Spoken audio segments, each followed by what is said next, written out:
I want to start with a little clip from Professor Nancy Pearcy. She wrote a book called The Toxic War on Masculinity. And she said something in this clip that was surprising to me that I wanted to get your reaction to, Sid, and I thought we could discuss. So let me pull it up here. I was surprised to learn from your book that you made the point that the vote was not necessarily popular with women back when female suffrage was being debated. That seems extraordinary to our ears, the idea that there would have been women who thought this was not a good idea. Was that somehow part? So we're talking about the vote for women, and so apparently in her book she's making the point that early on it wasn't necessarily a popular idea amongst women to get the vote. And parcel of this attempt to rein men in that you're talking about and bring them back to the drawing board, back to Absolutely. involvement? Yes. Yes, yes. And I didn't realize how controversial that section of the book would be, but I've had a lot of people contradict, like, what?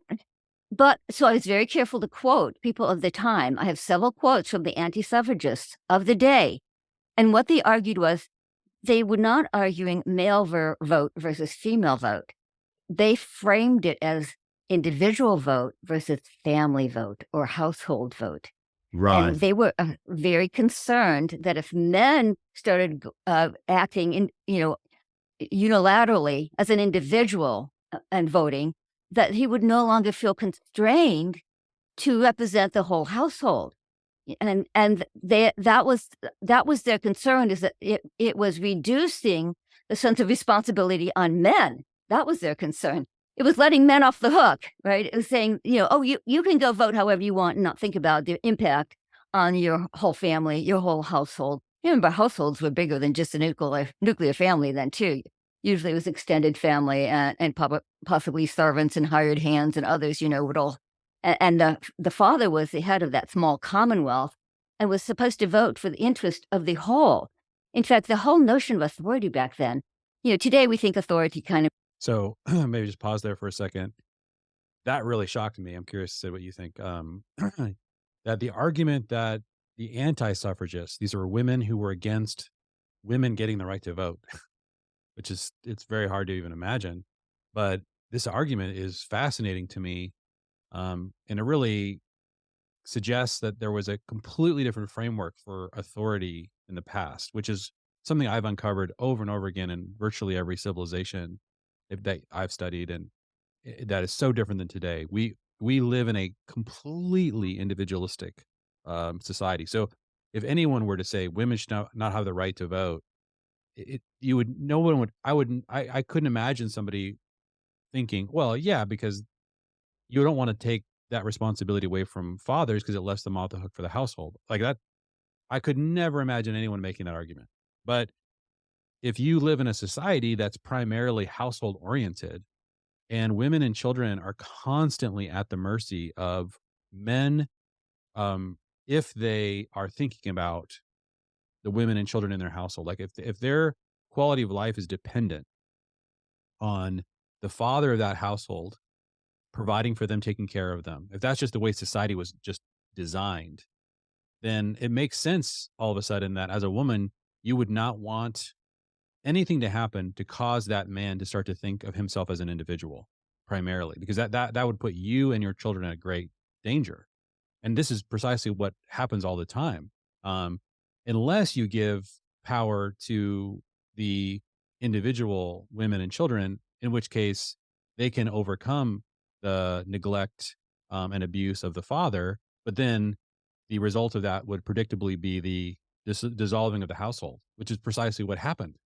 I just found this a really interesting kind of chain of thinking that I'd never even been exposed to before. Yeah, what do you think of this? Yeah, I kind of wonder what came first, like the chicken or the egg. Like, is this like the voting issue? Is that part of what caused so much Yeah. um of the individualistic, or was it the individualistic first and then there was the voting stuff and the suffragist movement and all that?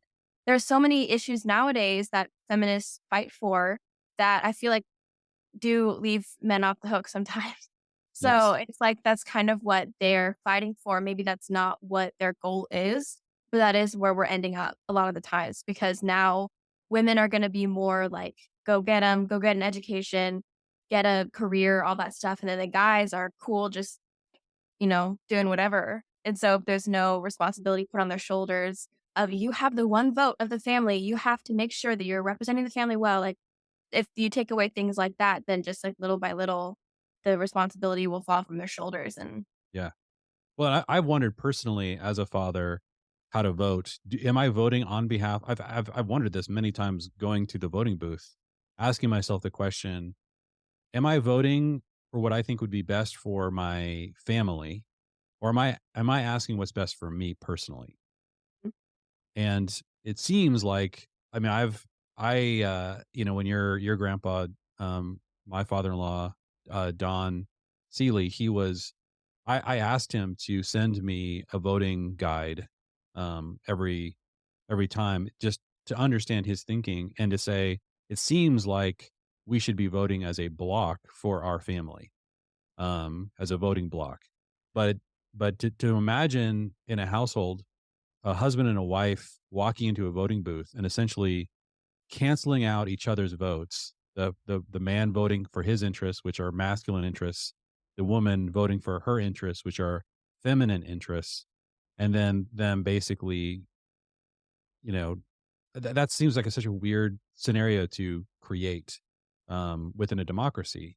yeah. Understandable. I mean, what else are you going to do? I mean, I think all the other answers are equally confusing, in different directions. But yeah, that does seem to be a strange thing that we've created, and that, man, you don't want men to think that way.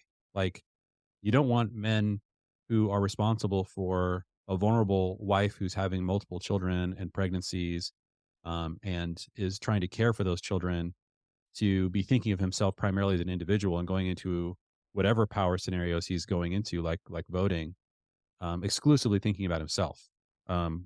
But we have sort of created a situation now, because the problem is the opposite. Imagine if you convinced men to vote for the family, but you convinced women to vote for women.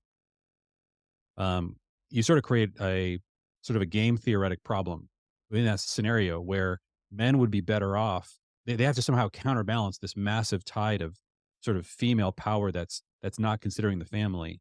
And so it would then create often a counter reaction, because what happens, let's say, if the men are voting for what's best for the household, women are voting for what's best for women, and men suddenly start to lose their ability to lead their households because of the power structure shifting. And so now all of a sudden they feel that it's in their best interest to vote for what's best for men as opposed to their household. And now you've got a basic gender battle going on for power.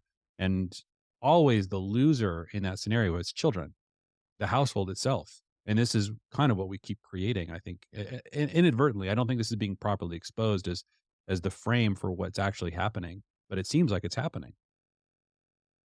Yeah. I feel like a lot of the specifically female or like feminist policies are anti-family. Like it's just a sad truth that's like if you are fighting for individual rights as an individual for women, that's gonna make you not have kids. It's gonna make you prioritize career, which is all stuff that, you know, is not ideal for family, ideal for children.